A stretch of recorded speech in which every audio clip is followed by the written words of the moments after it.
आप सभी के हृदय में विराजमान परमात्मा को मेरी राम राम। राम ने कितनी आत्मीयता के साथ कल निषाद राज कुहू को अपने हृदय से लगाया।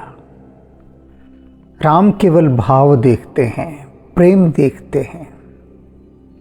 देखा उन्होंने निषाद राज कुहू का प्रेम, स्मरण हो आया उनको कि बिल्कुल ऐसा ही प्रेम भरत की ओर से बहता हुआ आया था और उनके चरणों में आकर गिर गया था। और उसी भरत का भाव रखते हुए राम जी ने निषाद राज कुहू को अपने हृदय से लगाया।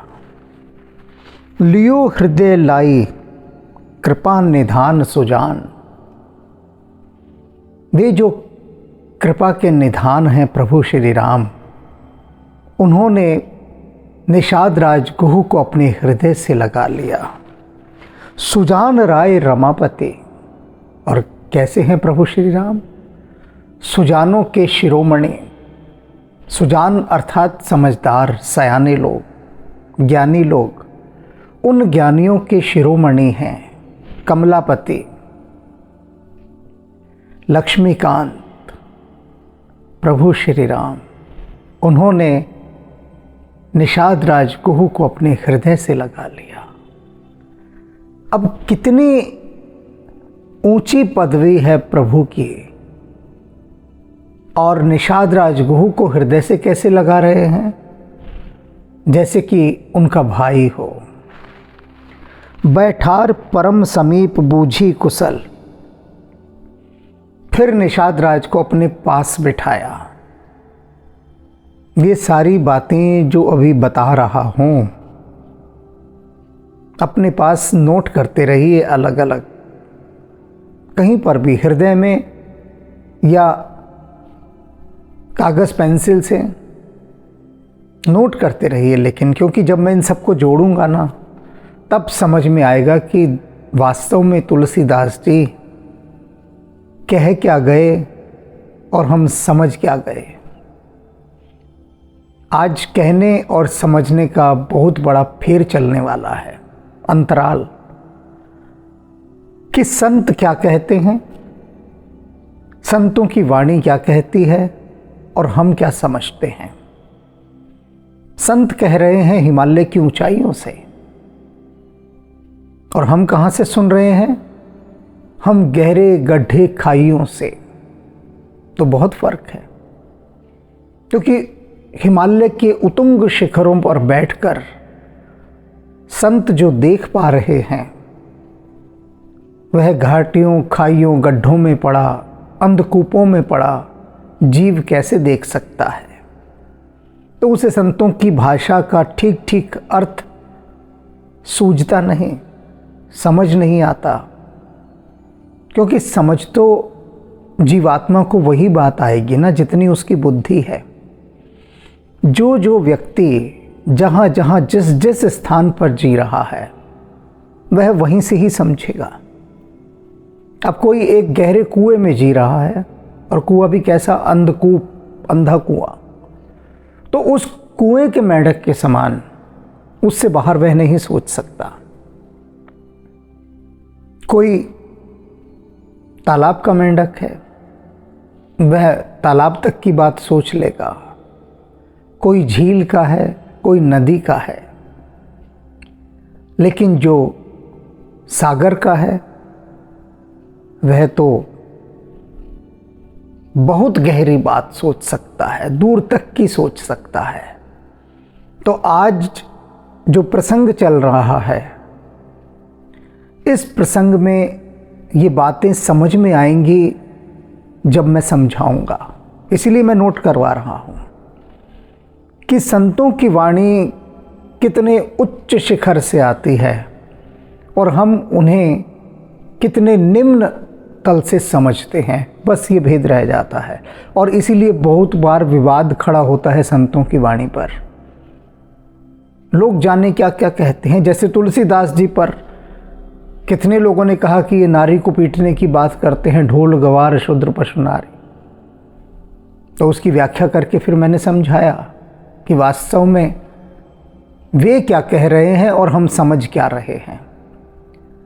तो ये जो अंतराल है अब यहाँ भी देखिएगा। बैठार परम समीप, अपने पास बिठाया। राम किसी को अपने पास बिठा रहे हैं तो समझ लीजिए कि उस व्यक्ति की हैसियत क्या होगी। ये समझ लीजिए कि राम जिसे अपने पास बिठा रहे हैं अर्थात कितना उच्च कोटि का वह व्यक्ति होगा।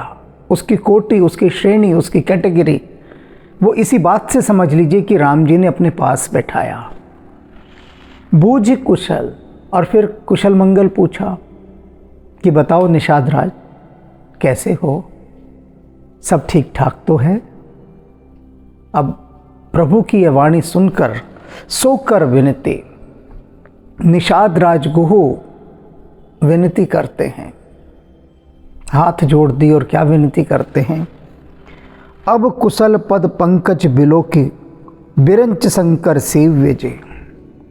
कहते हैं प्रभु अब तक तो मैं ठीक ठाक नहीं था, अब तक तो नहीं था, लेकिन अब जब आप आ गए हैं और आपके इन चरण कमलों का मैंने दर्शन कर लिया है तो अब ठीक हो गया हूं मैं। अब से पहले ठीक नहीं था। कैसे ठीक होता? व्याकुल था, विरह में था कि कब मेरे प्रभु आएंगे। और अब आप आ गए हैं, आपके उन चरण कमलों का दर्शन करके निषाद राज गुहु बता रहे हैं। कौन से चरण कमल? बिरंच शंकर सेव्य जे, कि जिन चरण कमलों की सेवा, जिनका पूजन ब्रह्मा जी और भगवान शंकर करते हैं।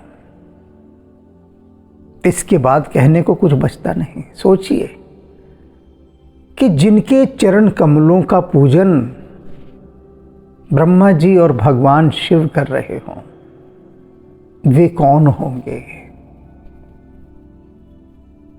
समझाने के लिए बस यह एक पंक्ति ही पर्याप्त है राम को समझाने के विषय में, राम को समझने के विषय में कि राम हैं क्या। ब्रह्मा जी और भगवान शिव उनके चरणों का पूजन करते हैं। जिन चरण कमलों का पूजन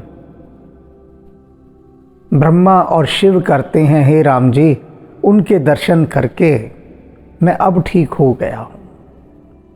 कितना सुंदर उत्तर निषाद राज गुहु दे रहे हैं। सुख धाम, फिर क्या कहते हैं निषाद राज कि हे सुखों के धाम।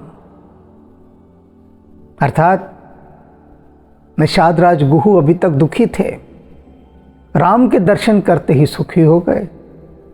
पूरी राम कथा में आप देखिए, राम को सुखों का धाम कहा गया है। क्यों? कि जहाँ जहाँ चरण पड़े राम के, वह स्थान सुखी हो गया।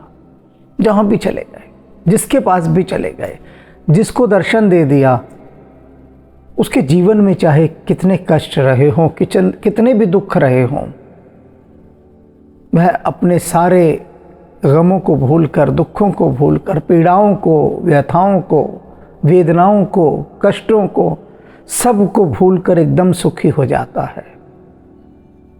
इसीलिए निषाद राज गुहु कह रहे हैं कि हे सुखों के धाम, पूर्ण काम, सभी कामनाओं को पूर्ण करने वाले।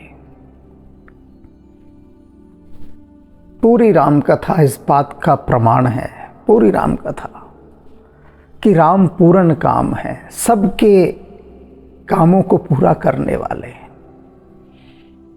सभी की मनोकामनाओं को पूरा करने वाले हैं राम।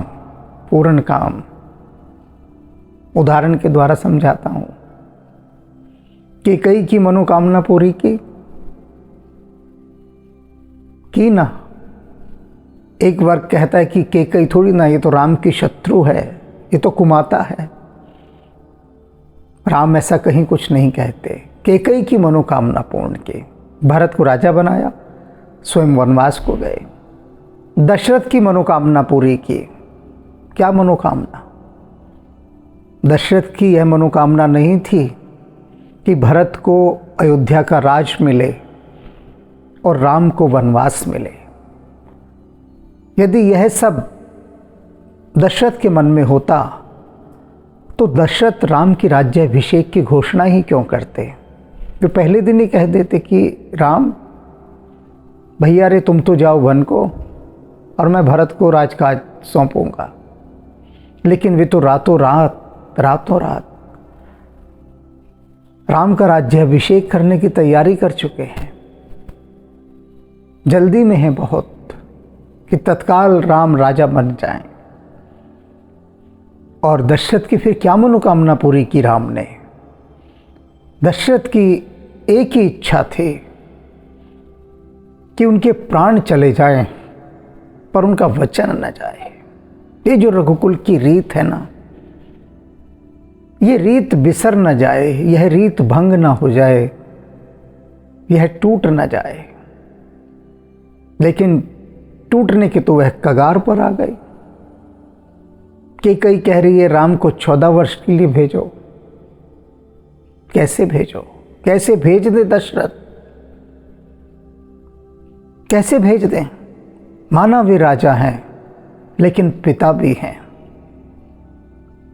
एक पिता कैसे अपने पुत्र को, और किस पुत्र को, निष्पाप पुत्र को। वे कहते हैं दशरथ के कई से कि राम निष्पाप हैं, निर्दोष हैं, उनका कोई दोष नहीं, कोई कसूर नहीं, तो मैं कैसे राम को 14 वर्ष के लिए वनवास भेज दूं। और बतौर राजा यदि दशरथ ये आज्ञा देते हैं कि राम तुम 14 वर्ष के लिए वनवास को जाओ, तो प्रजा को क्या मुंह दिखाएंगे। पूछेगी प्रजा कि ये कैसा राजा है हमारा कि जो निष्पाप को, पुण्यात्मा को दंड दे रहा है, दंड भी बिना किसी अपराध के। दंड का तो प्रावधान अपराध की स्थिति में होता है ना। तो निरपराध को राजा दंडित कर रहा है। आज राम को वनवास की आज्ञा दे रहा है, कल को प्रजा के साथ क्या करेगा। जो अपने बेटे को ही नहीं बख्श रहा, बाकियों को क्या बख्शेगा। ये तो जालिम है, अत्याचारी है, क्रूर है। प्रजा को बोलते कुछ देर थोड़ी ना लगती है। देर शब्द भी देर है, जल्दी है। प्रजा तो बोलती ही रहती है, सदा बोलती ही रहती है। तो समस्त अयोध्या की प्रजा यही कहती कि यह जो दशरथ है यह अत्याचारी राजा है, जालिम है। देखो आज्ञा दे दी राम को 14 वर्ष के वनवास की। कैसे कह दे राम को कि राम तुम जाओ वन। तो दशरथ की स्थिति कैसी। सांप छुछुंदर की सी गति हो गई, ना निगलते बने ना उगलते बने। वरदान दोनों वचन दे दिए कैकेयी को, अब क्या करें। वचन ऐसे दे दिए जो पूरे नहीं हो सकते, किसी मूल्य पूरे नहीं हो सकते। पहला तो हो भी सकता है।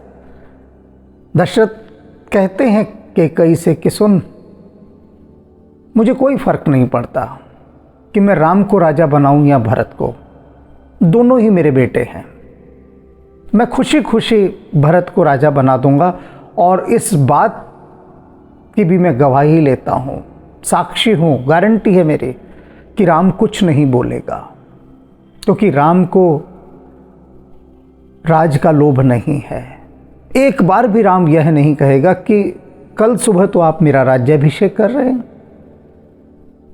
और अभी आप कह रहे हैं भरत राजा बनेगा। क्यों? भारत का यदि कोई भी और पॉलिटिशियन हो, राजनेता हो, उसको आला कमान कहे कि भैया कल सुबह कैबिनेट मिनिस्टर की शपथ लेनी है, सज धज कि वो तैयार हो, और आला कमान कहे कि सनु तुम्हें नहीं लेनी, मैं दूसरे को दे रहा हूँ, तो उसी वक्त वो बागी हो जाएगा।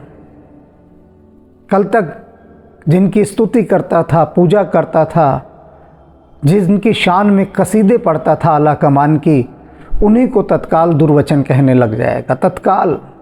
ये क्या तरीका है। मुझे तो कैबिनेट मिनिस्टर की शपथ लेने के लिए बुला लिया और अचानक कह रहे हैं कि तुम्हें नहीं किसी और को दिलवाई जाएगी। ये कैसा मजाक है, ये क्या माहौल बना रखा है। और उसके बाद फिर बाकी पता ही है, न्यूज़ चैनल वगैरह सब कैसे कैसे कैमरे और माइक लेके क्या क्या नहीं बोलेंगे, अंट संट जो भी कुछ आएगा।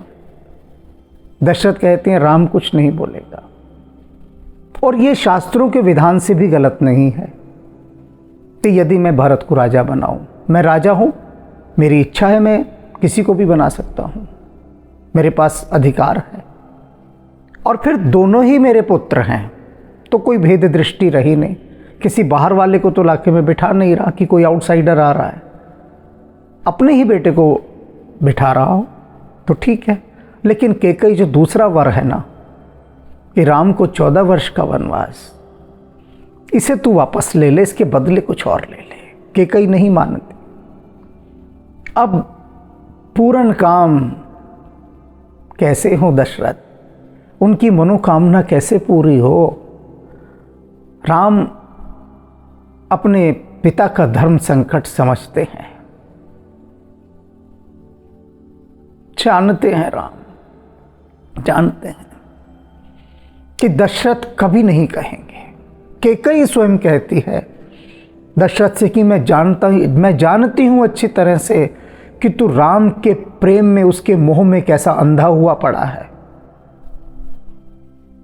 दुत्कारते हुए कैकेयी कहती है दशरथ से कि तू तो राम के प्रेम में अंधा हुआ पड़ा है, मैं जानती हूं तू कभी नहीं कहेगा कि राम तू वनवास को चला जा, मैं जानती हूं। अब राम स्वेच्छा से वनवास को चुनते हैं। निषाद राजगुह तभी कह रहे हैं सुखदाम पूर्ण काम। हम सुन लेते हैं शब्दों को पूर्ण काम, पर उसकी गहराई में, उसकी डेप्थ में कहाँ जा पाते हैं। ऐसे हैं राम पूर्ण काम, ऐसे कि दशरथ की, कैकेयी की, इन दोनों की भी मनोकामनाओं को पूरा किया। ये तो मैंने वे मनोकामनाएं बताई जो विपरीत थी, जो अनुकूल होती हैं वो तो होंगी ही होंगी, जो प्रतिकूल थी वे भी राम पूरी करते हैं। राम नमामि ते। निषाद राजगुह कहते हैं कि हे राम, मैं आपको नमस्कार करता हूँ, नमस्कार करता हूँ, नमस्कार करता हूँ। निषाद राजगुह देख पा रहे हैं राम की अपार करुणा को, उनकी संवेदनशीलता को, उनकी शुद्धता को, सब देख पा रहे हैं उनकी दिव्यता को। तो भरत भाव विभोर होकर प्रभु को प्रणाम कर रहे हैं। और अब सब भांति अधम निषाद, सो हरि भरत ज्यों उरलायो। वह जो निषाद राज हर प्रकार से नीच है, अधम है, उस निषाद राजगुह को राम ने अपने हृदय से ऐसे लगाया जैसे भरत को अपने हृदय से लगाते हैं। अब अनेक भक्त ऐसे हैं जिन्हें पता है कि अब कौन सा प्रसंग आगे आने वाला है, तो वे आने वाले प्रसंगों के कुछ प्रश्न मेरे पास पहले ही भेज देते हैं, अपनी जिज्ञासाएं। कुछ तो बड़े विरोधी स्वर के साथ भेजते हैं, कुछ जिज्ञासु स्वर के साथ। जैसे कि अभी ये पंक्ति आई, सब भांति अधम निषाद। एक सज्जन ने कहा कि ये तुलसीदास जी, ये देखो, ये भी जातिवाद को कैसे मान रहे हैं, निषाद को अधम कह रहे हैं, नीच, कि वह सब भांति अधम निषाद, हर तरह से जो नीच है निषाद। तो नीच क्यों कह रहे हैं वो? आपत्ति लगा दी एक प्रश्नकर्ता ने कि नीच कैसे कह रहे हैं वो, क्या नीचता है निषाद की।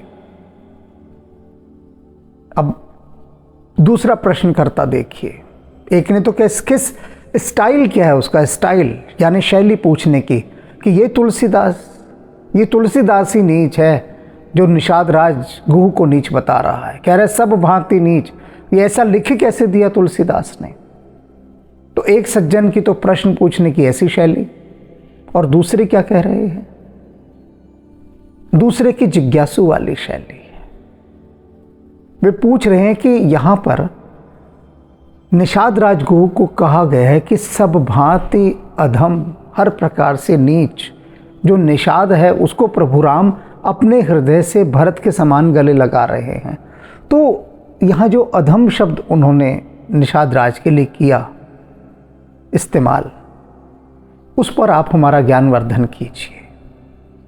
अब दूसरा प्रश्नकर्ता बिल्कुल तटस्थ है, न्यूट्रल, ना वो घृणा से भरा है ना वो प्रेम से भरा है, बस जिज्ञासा से भरा है। पहले वाला प्रश्नकर्ता नफरत से, जहर से, घृणा से भरा है। अब उसको यदि सही उत्तर भी दिया जाएगा ना, वो समझेगा नहीं, क्योंकि समझने की शक्ति खो चुका है। जब भी हम पूर्वाग्रहों से भरकर, यानी कंडीशन्ड माइंड के साथ कोई क्वेश्चन पूछते हैं, तब तक हम उसका उत्तर नहीं पा सकते। पा भी जाएंगे तो उसको रिसीव नहीं कर सकते, ग्रहण नहीं कर सकते। रिसेप्टिविटी उसी वक्त ख़त्म हो जाती है जैसे ही हम कंडीशनिंग क्वेश्चन करते हैं पूर्वाग्रहों से भरकर। अर्थात अपनी एक धारणा बना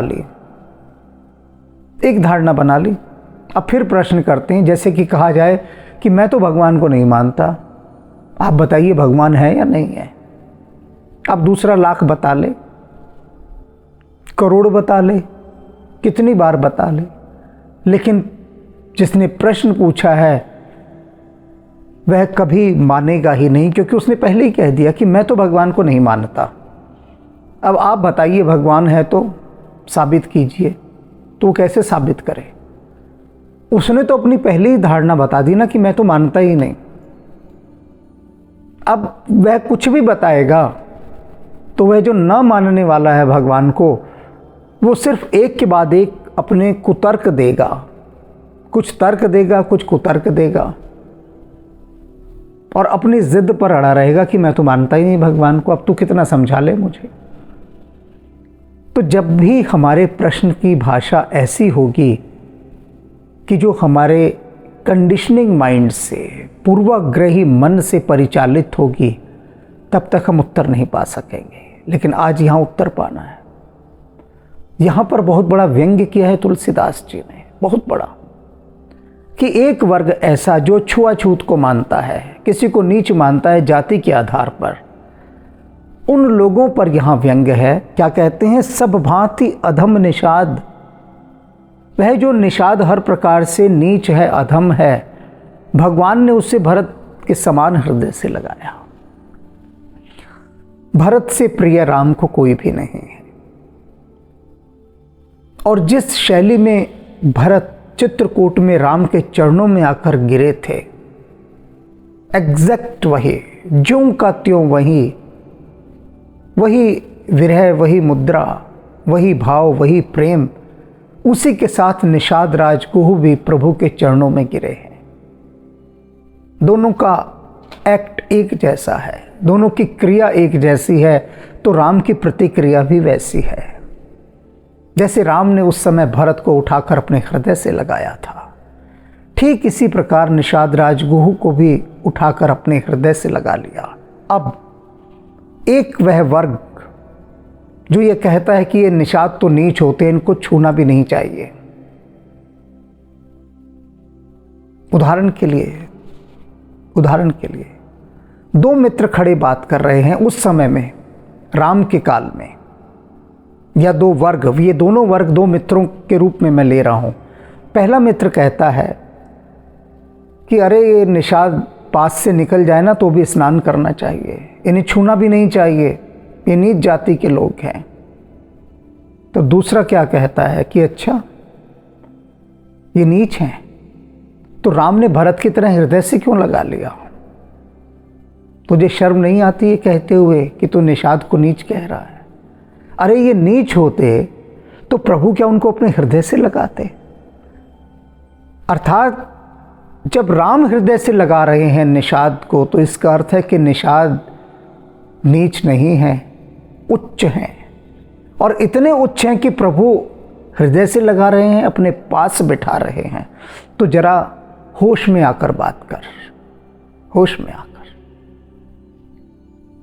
राम ने उस समय के उस वर्ग को ये बहुत करारा जवाब दिया कि देखो, जिनको तुम नीच कहते हो ना, जिनको, उन सबको मैं हृदय से लगा रहा हूं। कोई भील का झूठा खाएगा क्या? भील जाति को भी लोग नीच मानते थे, और राम शबरी जो भील नहीं है उसके झूठे बेर खा रहे हैं। अब कई जो सिर्फ बुद्धि से चलते हैं वे कहते हैं कि शबरी ने बेर खिलाई नहीं, शबरी ने तो कुछ और खिलाया था। कुछ भी खिलाया हो, स्वयं चख कर खिलाया, फिर स्वयं चख कर। और पूरी राम कथा में हनुमान और शबरी, इन दो के अतिरिक्त तीसरा कोई नहीं है जो अपनी झूठी चीज राम को खिला रहा हो। जब राम अयोध्या लौट आते हैं और भरत से कहते हैं, भरत भाई, कपि से ओऋण हम नाहि। ये जो हनुमान है ना, ये वानर, इसके ऋण से मैं कभी मुक्त हो ही नहीं सकता। कपि से ओऋण हम नाहि।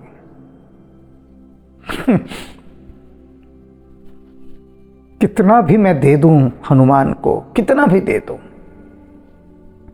फिर भी इसका ऋणी रहूंगा, इसका कर्जदार रहूंगा। किसी के लिए राम ये बात नहीं कहते। राम और किसी के कर्जदार हो जाएं।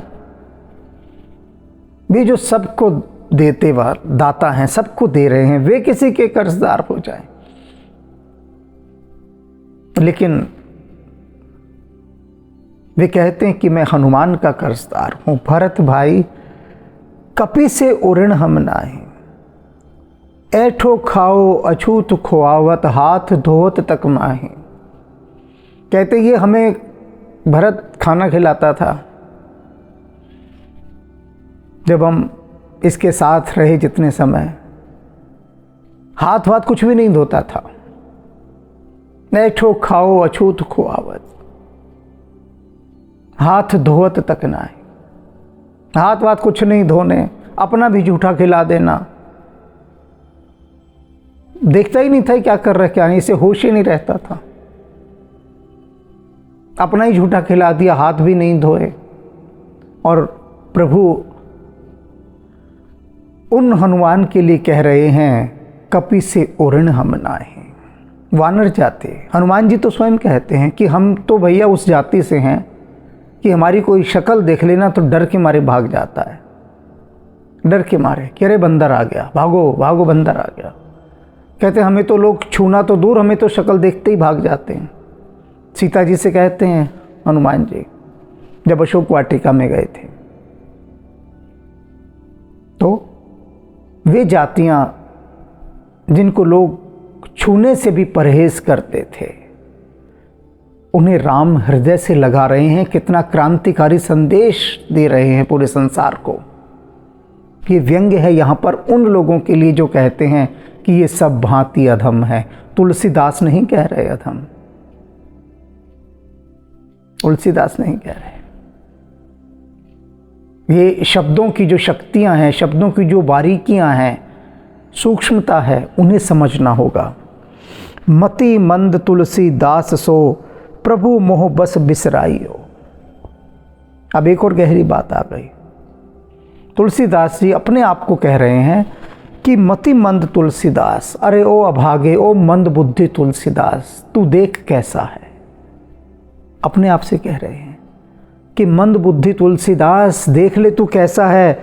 सो प्रभु, उन जैसे प्रभु को मोह के वशीभूत होकर, माया के वशीभूत होकर तूने बिसरा दिया।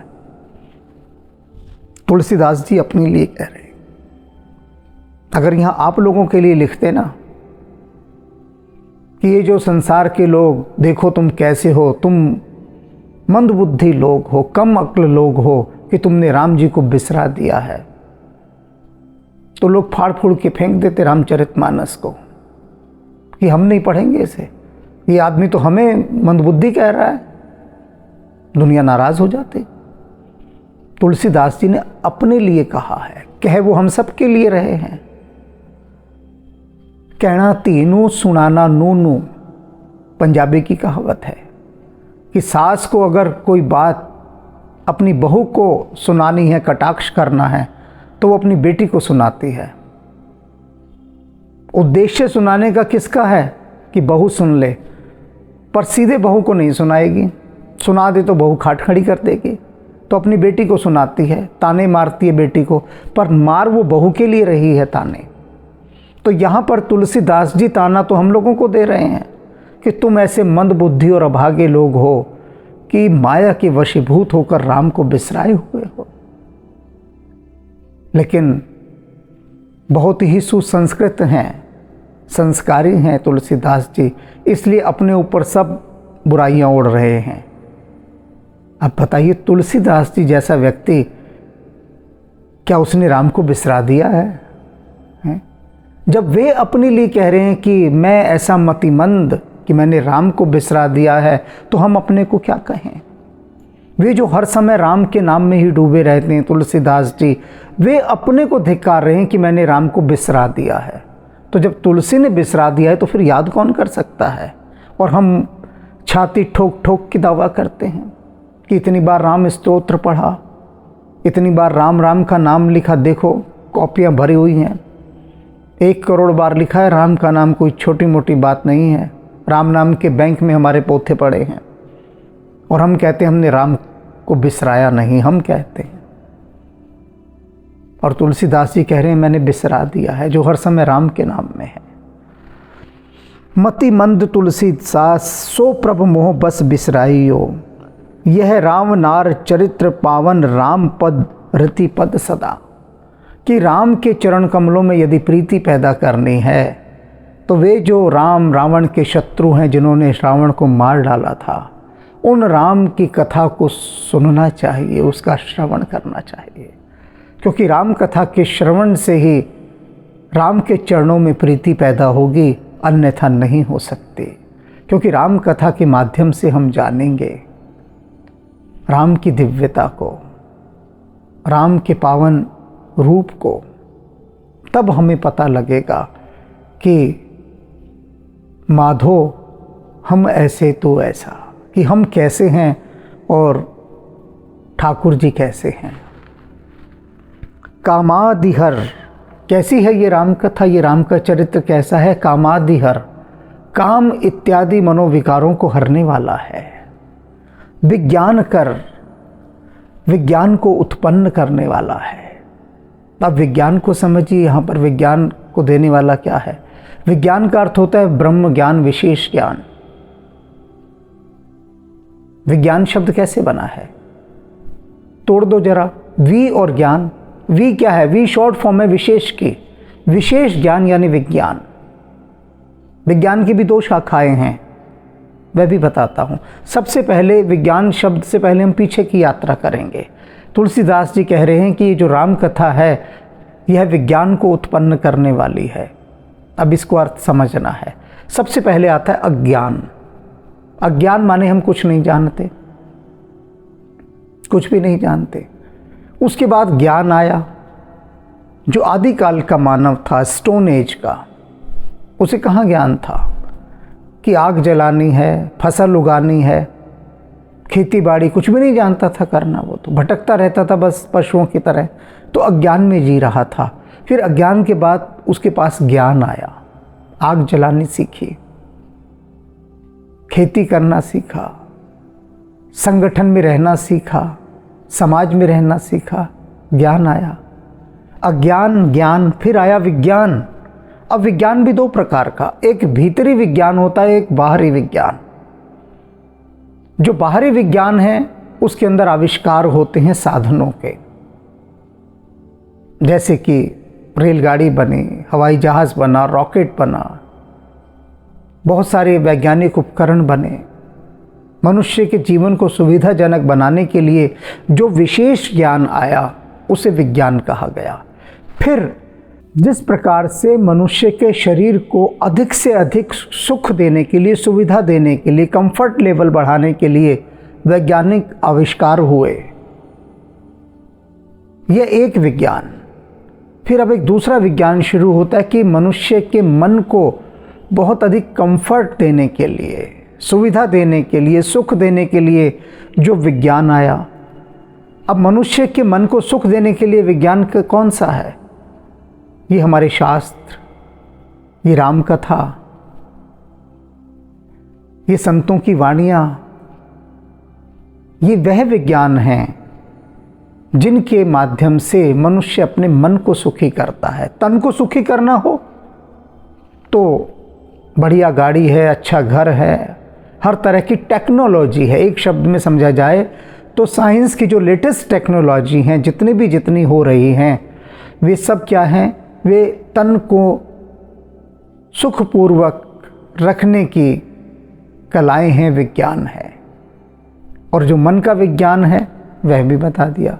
तो ये जो राम कथा है यह विशेष ज्ञान देने वाली है। विज्ञान कर सुर सिद्ध मुनि गावहि मुदा, सारे देवता, सिद्ध, मुनिजन सभी आनंदित होकर इस राम कथा को गाते हैं। कैसे गाते हैं? आनंदित होकर। यूं ही नहीं, एक चीज़ को पढ़ लेना एक अलग बात है, रीडिंग एक अलग बात है। न्यूज़ रीडर है, वो रीडिंग करती है, कहते हैं ना न्यूज़ रीडर। और जो धर्म ग्रंथों को पढ़ता है उसे क्या कहते हैं? पाठी, पाठ करने वाला। तो पाठ करना और पढ़ना दोनों में ज़मीन आसमान का फ़र्क है। तो जो संत हैं, सिद्ध हैं, मुनि हैं, ये इस राम कथा को आनंदित होकर गाते हैं। समर विजय रघुबीर के चरत जे सुनहि सुजान, कहते हैं तुलसीदास जी, वे सुजान लोग, सुजान अर्थात समझदार, ज्ञानी, वे ज्ञानी लोग जो प्रभु श्री राम के इस समर विजय के चरित्र को सुनते हैं, यानी जो रणभूमि में राम ने रावण को मारा, ये जो चरित्र है, विशेष रूप से स्पेशली दिस एपिसोड, यानी लंबा प्रसंग राम रावण युद्ध, जो इस चरित्र को सुनते हैं उनको विजय विवेक विभूति तिन नित तिन ही देहि भगवान। भगवान ऐसे सुजान जनों को नित्य माने सदा क्या देते हैं? विजय, विवेक और विभूति। विवेक सोचने समझने की शक्ति, विभूति अर्थात ऐश्वर्य, और विजय, ये तीनों चीज़ें भगवान उनको सदा देते ही रहते हैं जो राम और रावण के युद्ध का ये चरित्र सुनते हैं। क्यों भाई, क्या खासियत है इसमें? क्योंकि इसमें असत्य पर सत्य की विजय दिखाई गई है। तो जब असत्य पर सत्य की विजय होगी तो विवेक भी होगा और ऐश्वर्य भी होगा।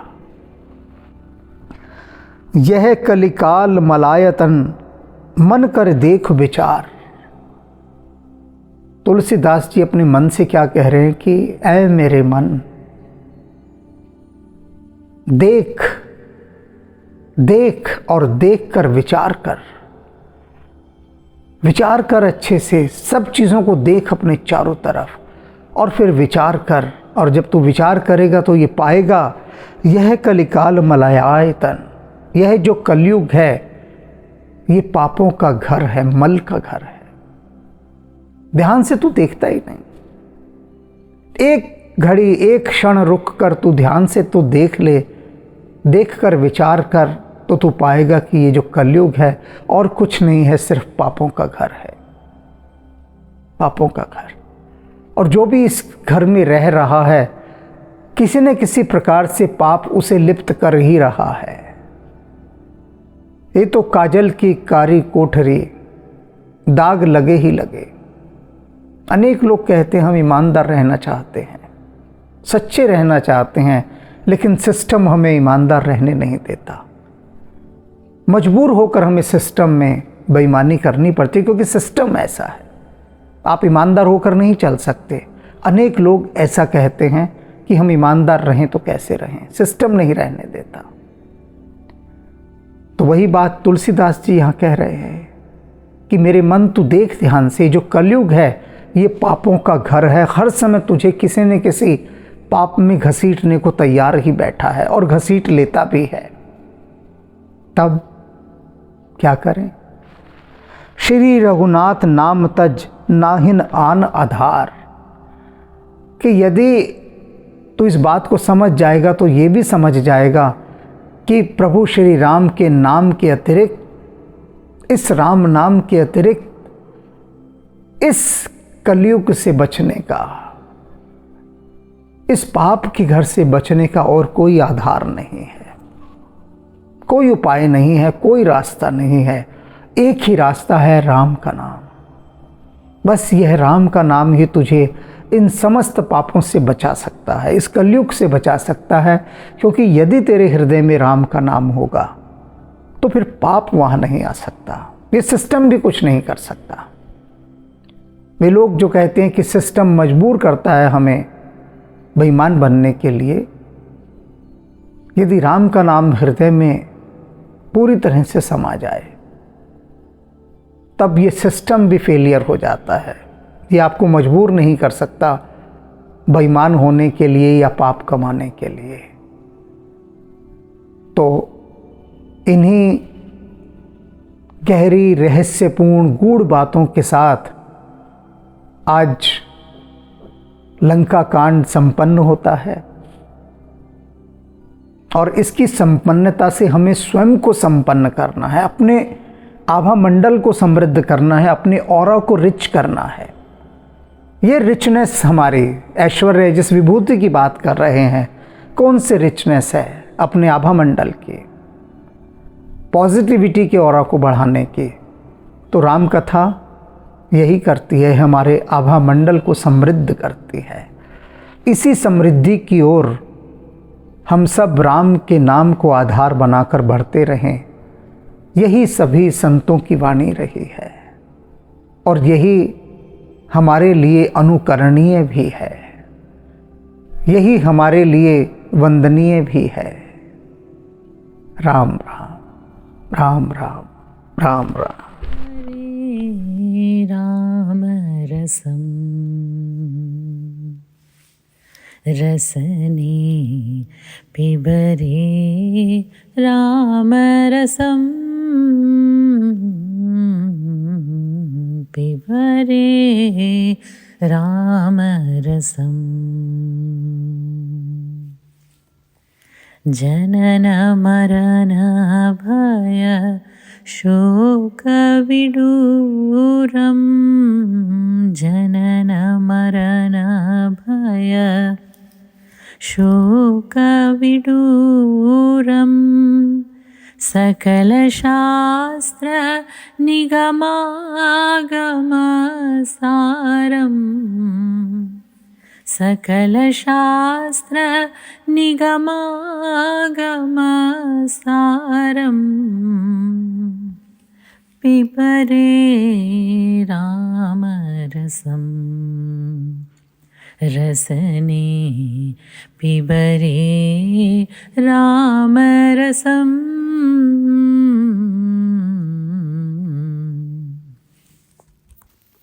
शुद्ध परमहंस आश्रमगीतं,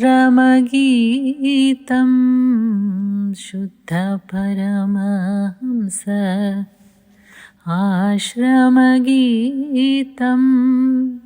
शुकशौनक कौशिकमुखपीतं, शुकशौनक कौशिकमुखपीतं, पिबरे राम रसम रसने पिबरे राम रसम, पिबरे राम रसम।